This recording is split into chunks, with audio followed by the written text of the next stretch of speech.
Olá, meninas, de volta. Só para avisar, a gente vai seguir para o nosso último bloco aqui da nossa primeira feira de profissões do programa Futuras Cientistas. E agora a gente vai falar dos cursos de saúde, no qual eu estou incluída. Então, vocês podem me fazer perguntas, tá bom? Deixa eu ver aqui o que falaram. Certo. Essa nossa feira de profissões ela foi um pouco corrida, porque o SISU já está batendo aí na porta, se eu não me engano, semana que vem começam as inscrições. Então, a gente queria abranger o máximo possível de profissões para vocês. Deixa eu ver o que mais. Eita, a Ana Júlia levantou a mão. Pode perguntar, Ana Júlia. Ou vocês foi um erro ter levantado a mão. Certo. Sara, um momento, deixa todo mundo entrar, que eu leio essa tua pergunta, tá bom? E aí eu gostaria de convidar agora as voluntárias que foram desse último bloco de saúde, que é Sara, Bruna, Letícia e Germana, se estiverem por aqui, para abrir suas câmeras e falar um pouco, certo? Deixa eu ver se tem mais alguém aqui para entrar, para avisar. Germana, Sara tá aí, ok. Eita. E deixa eu só chamar aqui.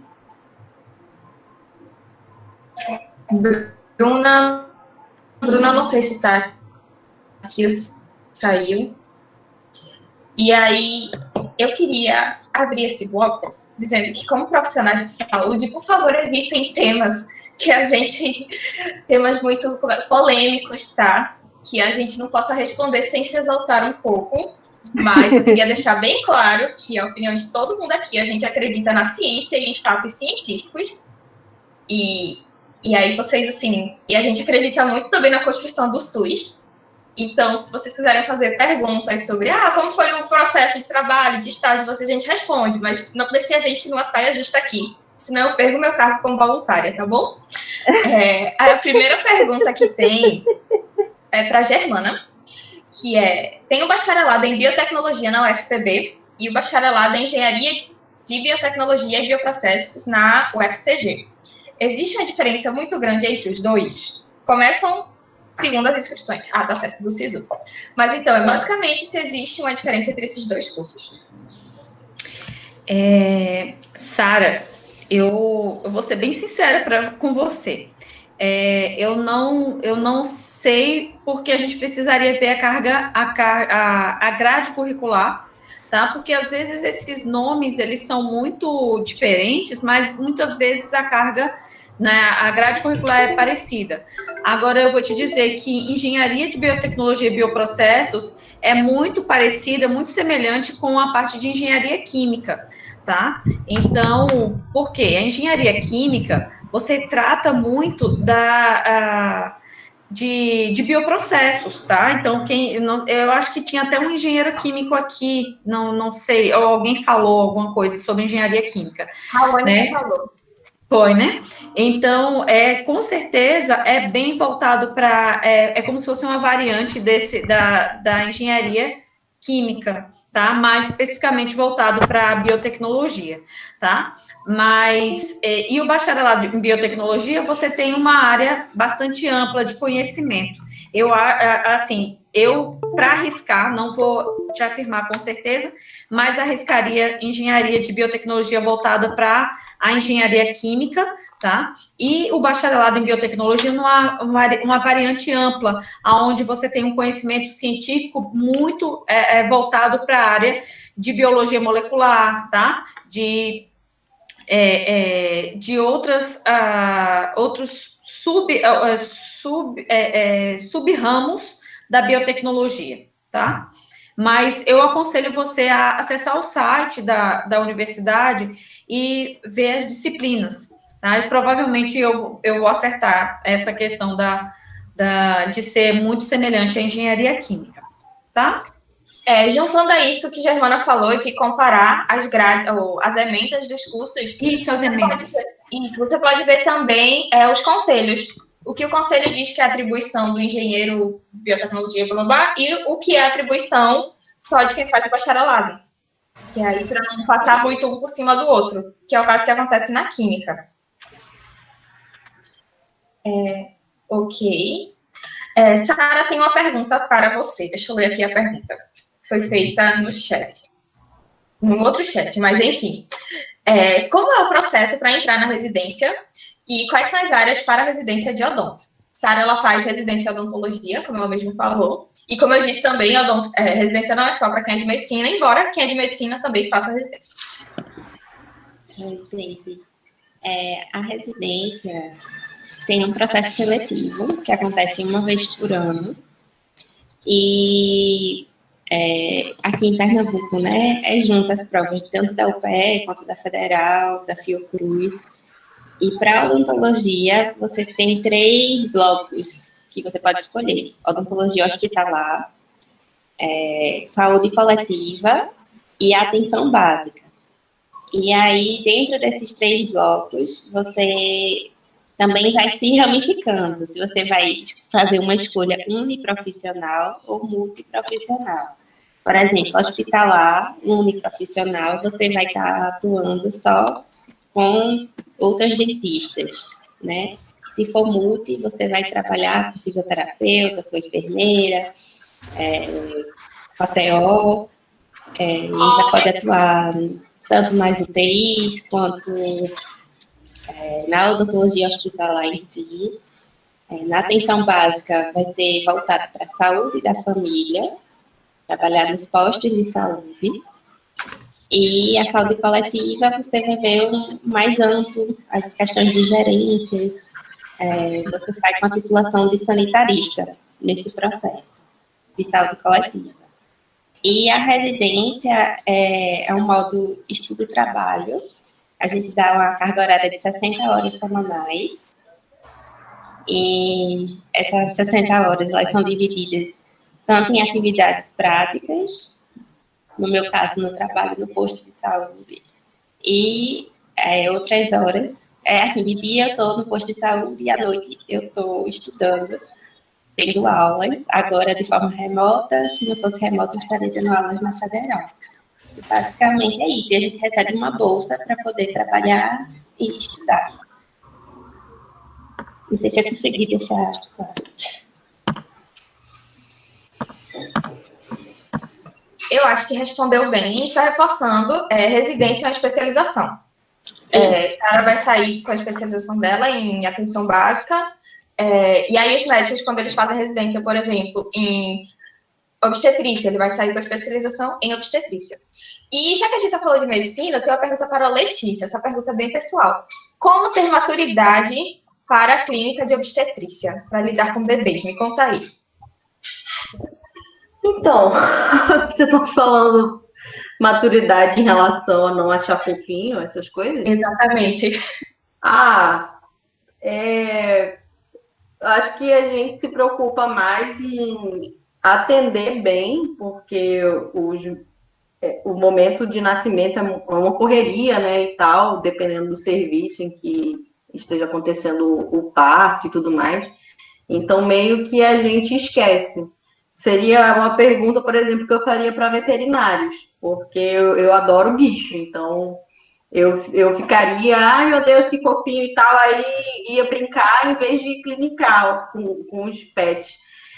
Mas aí eles acabam, entre aspas, se dessensibilizando para focar no que requer atendimento, né? Então, com humanos, isso é muita pressão, assim, é muita pressão. Então, naqueles primeiros minutos ali, pós-parto, a gente não vai pensar, olha que bebê bonito e tal, a gente está tentando ver se ele está bem, se não está com hipóxia, se a mãe está bem, né? E, enfim, a gente acaba tendo questões mais urgentes, assim. A fofura fica em segundo plano. E, Lê, já que você está falando, Letícia, como ela disse, ela era daqui de Recife, e ela foi estudar no Rio. Então, como o SISU, ele permite que as pessoas estudem em qualquer parte do Brasil. Quer falar um pouco sobre como foi esse processo de sair daqui para outro estado e se bancar com bolsas de monitoria e passar perrengue e chorar, enfim. Conta aí um pouco. Não, o choro ele é inerente ao ensino universitário. Então, se era no Rio de Janeiro ou em Recife, isso não faz diferença, só muda a localização do GPS. Mas, assim, foi desafiador, né, esse processo de mudança, porque eu morava com a minha família em Recife e tal, apesar de passar o dia fora, nas minhas atividades no Instituto Federal. Mas aí é outra realidade, né? Porque quando você sai para outro estado, você tem que se virar em relação a contas. Então, em vez de você estar preocupada em estudar para a prova, por exemplo, né? Você está preocupada, eu tenho que pagar tal coisa até tal dia, eu tenho que comprar tal coisa que está acabando, então eu tenho que ir no mercado, eu tenho que pedir tal coisa. Então, assim, as suas demandas mudam. Então, o seu foco não é só o estudo, como seria se você estivesse na casa dos seus familiares, né? Porque a gente acaba recebendo esse suporte quando a gente está na nossa cidade natal, e se não mora sozinha, né? E, assim, foi muito desafiador. Às vezes eu esqueço ainda algumas coisas, por exemplo, teve um dia desse que eu fui no mercado, esqueci de comprar uma coisa, lá fui eu descer de novo pegar. Então, por exemplo, era um tempo que eu poderia estar estudando, fazendo algo do doutorado, da graduação, e eu tenho que estar em fila de mercado, por exemplo.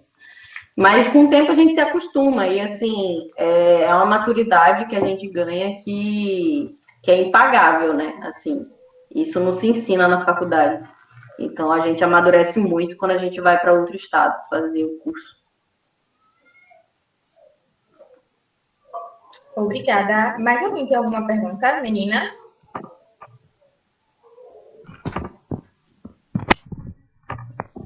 Raoni não pode perguntar, tá? Vamos deixar isso bem claro. Qualquer outra pessoa, menos Raoni, para fazer perguntas.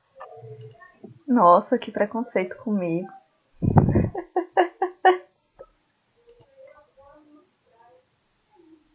Eu tô brincando, porque a Raoni, ela perguntou aqui para mim no chat em que período o farmacêutico aprende a botar crédito no celular. Eu não aprendi, tá legal, vamos deixar isso bem claro, tá? Quem faz isso é a pessoa que está no caixa, e eu só sei isso porque eu vou em farmácias, tá? Mas eu tenho uma amiga que ela trabalhou em drogaria, que é essa farmácia comercial que a gente vai, e o que ela aprendeu muito foi sobre gestão de equipe, gestão de pessoas, e o farmacêutico na drogaria, ele vai ser a pessoa chata que só vai lhe vender o remédio com receita. Se o remédio não tiver receita, ele não vai vender. Por quê? Vamos deixar isso bem claro. Porque é o farmacêutico que responde legalmente por isso. Quem vai preso é o farmacêutico. Não é porque ele não quer lhe vender um remédio. Não, é porque tem uma lei que diz que tal e tal remédio tem que ser vendido com receita, tá? E quanto ao crédito, minha amiga também não aprendeu a colocar crédito, tá? Se vocês quiserem, eu ensino a colocar em aplicativos de banco, porque é como eu coloco meus créditos.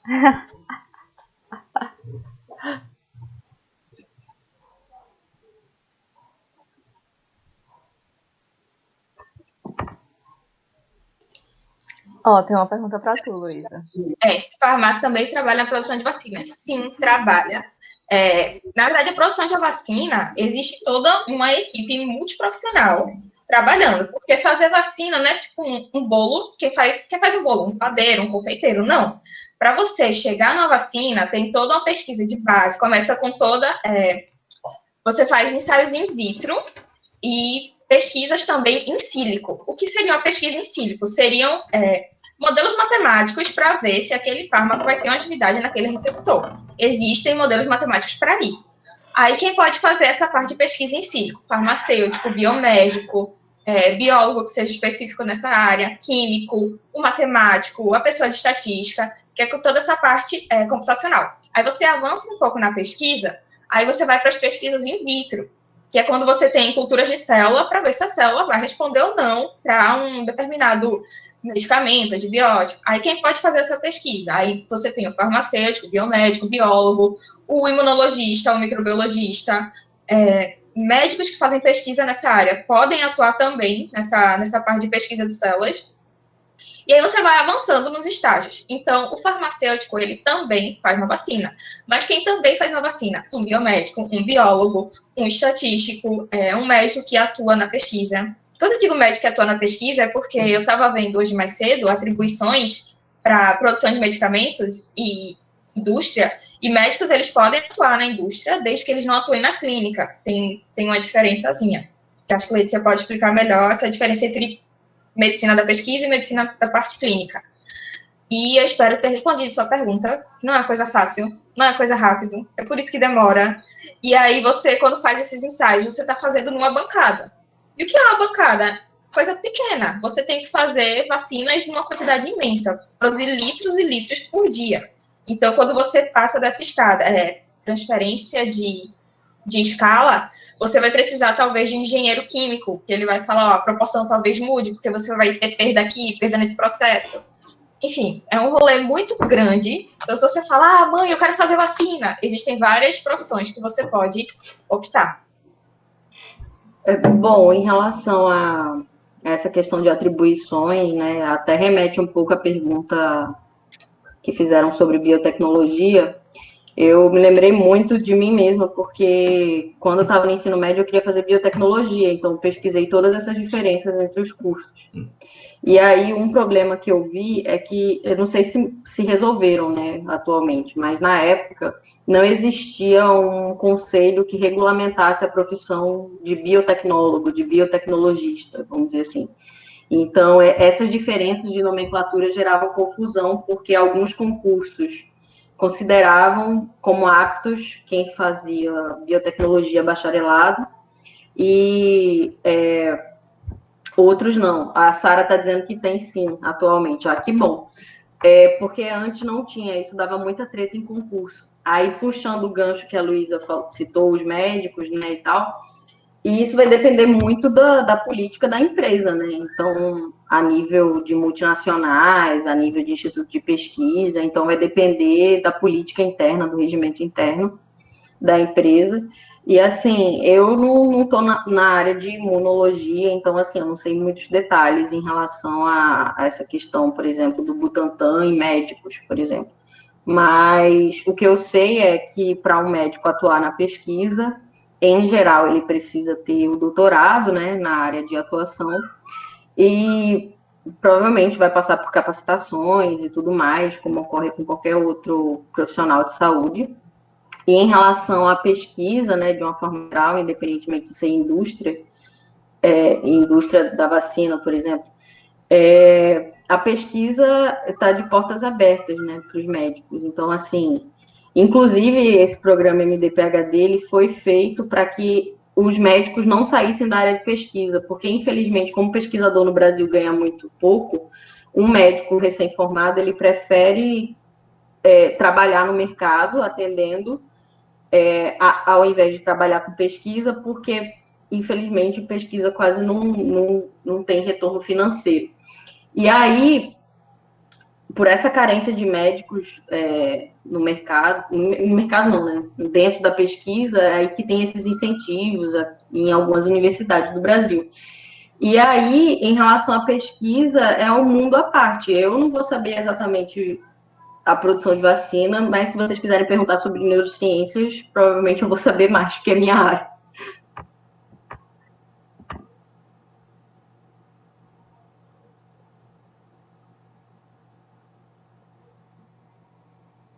Sara, eu não acho que você comentou, mas o que é que te levou a fazer odonto?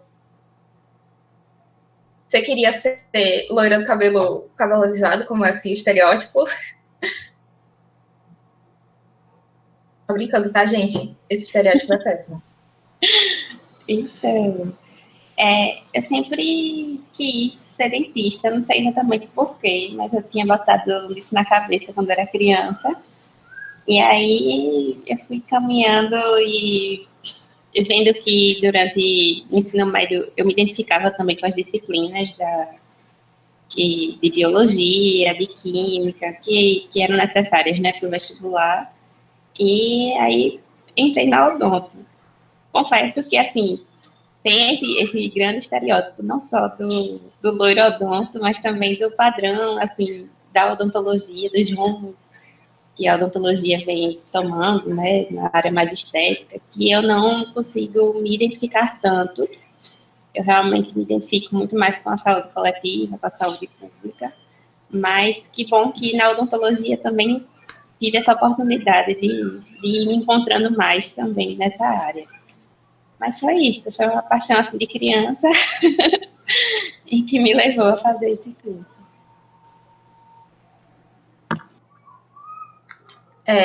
Assim, Letícia falou que ser pesquisador no Brasil é algo que paga pouco, realmente é algo que paga pouco. Porém, existem institutos de pesquisa que, uma vez que você faça o concurso e passe neles, aí você consegue ter uma vida financeiramente estável, tá? Não desistam de ser pesquisadores. É algo muito lindo, mas você vai, assim, vendo que talvez seja lindo, mas não dá tanto retorno. Você pode ser pesquisador e fazer outras atividades. Como, por exemplo, Germana, ela é pesquisadora, e ela já disse aí que também é professora, e ela está aí, voluntária com a gente também. Se vira nos 30, né? Se vira... É igual a Letícia falou, você exerce a medicina e vai ser pesquisador também, né? Então, e aí você vai ter uma remuneração boa que você possa viver bem, né? Então, essa questão, por exemplo, eu, né, professora, e eu queria fazer uma coisa só, mas a vida nos exige muito, então a gente tem que procurar outras formas de sobrevivência economicamente falando, né? Letícia, eu te atrapalhei, pode falar. Não, que isso. E quando eu falo assim sobre a questão de retorno financeiro, eu não estou fazendo juízo de valor, porque é uma preocupação das pessoas, né? Então, por exemplo, uma pessoa que passa 6 anos na faculdade, ainda vai fazer especialização, não vai querer ganhar R$ 2.000 se o salário no mercado é no mínimo 10 mil. Então, foi nesse sentido que os médicos acabam não escolhendo a pesquisa por causa do retorno financeiro ser menor, entende, Luísa? Então, assim, a minha ideia com esse comentário não é desincentivar, né, as pessoas a fazerem pesquisa. Até porque eu amo, assim, inclusive eu estou aqui em pleno sábado de Semana Santa no Instituto de Pesquisa. Então, assim, eu amo o que eu faço. Mas aí, uma pessoa que abriu muito meus olhos em relação a isso, eu não sei se vocês já ouviram falar, foi uma pesquisadora chamada Suzana Herculano. Quando eu estava no ensino médio, ela era muito ativa nas redes sociais dela e ela criticava as políticas públicas em relação à pesquisa. E ela disse, assim, veementemente que se você quer ser pesquisador no Brasil, tudo bem. Agora você precisa saber o que você está enfrentando, entende? Porque a gente também, apesar da pesquisa ser linda, apesar da gente amar, a gente tem que entender que isso não paga as contas todas, a não ser que passe no concurso e tudo mais, mas na situação que a gente vive, sem previsão de concurso e tudo mais, é importante a gente conscientizar também as pessoas, seja para pressionar pela abertura de editais, seja para repensar escolhas profissionais para não ficar na mão, porque a gente também não pode ser tão idealista, infelizmente. Eu falo isso, bolsa de mestrado, que é o que paga nacionalmente, é R$ 1.500, e eu optei por fazer o mestrado, enquanto você tem farmacêuticos trabalhando em drogarias ganhando R$ 3.000, R$ 2.500. Mas eu optei, assim, sem fazer esse juízo de valor, optei por fazer o que eu queria. E aí, respondendo a Sara, que ela perguntou, gente, é verdade que não pode fazer mestrado ou doutorado e trabalhar ao mesmo tempo? Então, Sara, se você faz, tem um tipo de mestrado especial e doutorado especial, que é o mestrado profissional e doutorado profissional. Nesse tipo de mestrado e nesse tipo de doutorado, você tem o seu emprego, e aí vem um projeto de pesquisa junto desse seu emprego. E aí você precisa estar empregado, porque você vai ter que estar implementando essa sua metodologia de pesquisa no seu trabalho. Agora, o mestrado que eu faço, que eu nunca sei se é lato sensu ou estricto sensu, mas que é aquele, concluí a graduação, vou fazer um mestrado. Como eu recebo uma bolsa, eu tenho que ter dedicação exclusiva. A minha bolsa é da CAPES, que é um órgão de fomento. Existem outros órgãos de fomento, CNPq, aqui em Pernambuco a FACEP, mas em São Paulo a FAPESP, no Rio é a FAPERJ, algo assim. E aí, essas agências de fomento, elas requerem que você assine um termo dizendo que você vai ter dedicação exclusiva a fazer a pesquisa. E aí, com isso... pode terminar, mas tem um parênteses em relação a isso, né? Eu ia falar. E aí, subentende que essa bolsa vai ser seu subsídio. Mas tem profissões que podem trabalhar enquanto fazem a bolsa. Uma delas é a licenciatura, se eu não me engano. Você pode dar aulas enquanto você tem uma bolsa de mestrado ou doutorado. E acho que medicina é outra profissão que você pode trabalhar. Aí, não sei se é o teu parênteses, Lê. Não, é que isso também não é definido só pela agência de fomento. Os programas de pós-graduação, eles têm autonomia também. Então, por exemplo, o programa de pós-graduação, que é o da universidade, né, do departamento da universidade, ele pode dizer, olha, você pode ter outra renda e ter a bolsa, ou então você só pode ser dedicação exclusiva. E as universidades têm autonomia para isso. Então, tem programa de pós-graduação que deixa e outros que não. Lê, uma pergunta para tu. Tem como ser pesquisador e atuar na prática clínica ao mesmo tempo? Ou é questão de encaixar horário, então só se dedica para um, só se dedica para o outro? Tem como. Esse era um dos meus medos no ensino médio. Assim, era caso que eu levava para orientadora vocacional. Tipo, eu tenho medo. Quase chorando. E aí, eu vim para a UFRJ justamente por isso. Porque aqui favorece muito a associação entre prática clínica e pesquisa. Então, eu tenho vários professores que atendem em consultório, em hospitais, e também são pesquisadores, entendeu? Então, não existe proibição. Agora, claro que quem quer ganhar muito dinheiro não quer nem saber de pesquisa, vai fazer cirurgia e ganha lá seus milhares de reais. Agora, quem gosta de pesquisa e equilibra os horários, aí uma parte atende no serviço público e privado e outra parte vai para dar aula, vai fazer sua pesquisa e é isso. Mas é possível, sim, conciliar. Obrigada, Lê. Germana, tem uma pergunta que eu acho que você vai saber responder melhor, porque Sara está perguntando se quem é pesquisador profissional, se ele pode trabalhar como acadêmico, ou seja, como um professor universitário. Claro, claro que pode, Sara. Inclusive, os professores das universidades federais, né, principalmente, as particulares também, mas nas federais você tem, o professor, ele é multifuncional, ele é professor e pesquisador, né, então, você tem institutos de pesquisa, como o CETENI, por exemplo, onde você tem o privilégio de trabalhar apenas com pesquisa. Por que eu falo privilégio?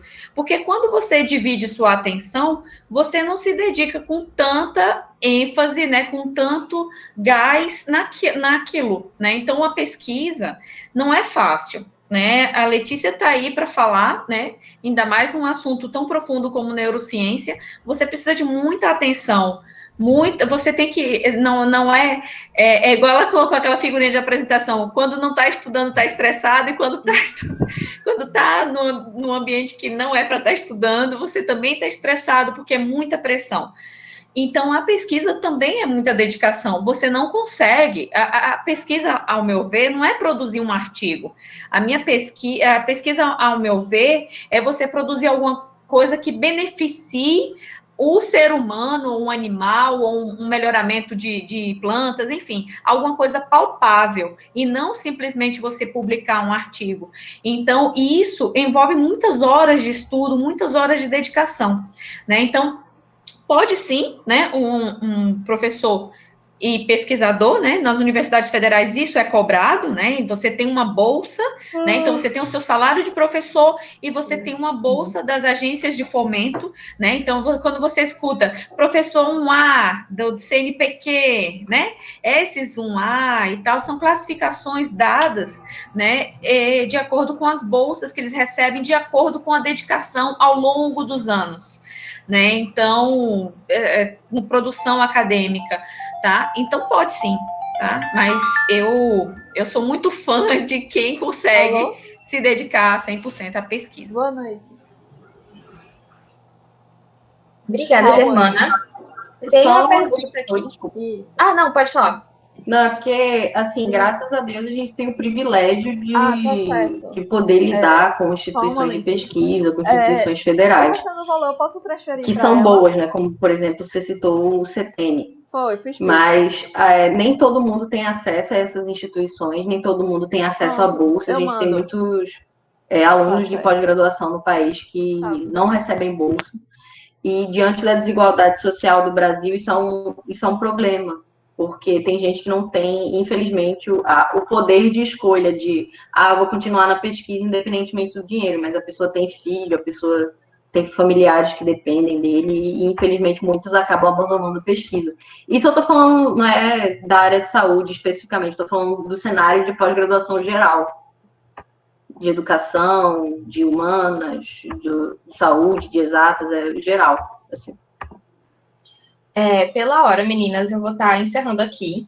Eu acho que eu posso falar em nome de todos os profissionais de saúde quando eu digo que a mensagem que a gente quer deixar para vocês é que em um curso de saúde você vai se dedicar muito, independente de qual seja, a grade vai ser pesada, mas acho que o melhor retorno que você tem é você saber que você vai estar contribuindo com a sociedade, seja atuando em meios privados, meios de pesquisa, ou então atuando no SUS, que eu acho que assim, é algo que a gente vê com muito carinho, todas nós, independente do curso que passou.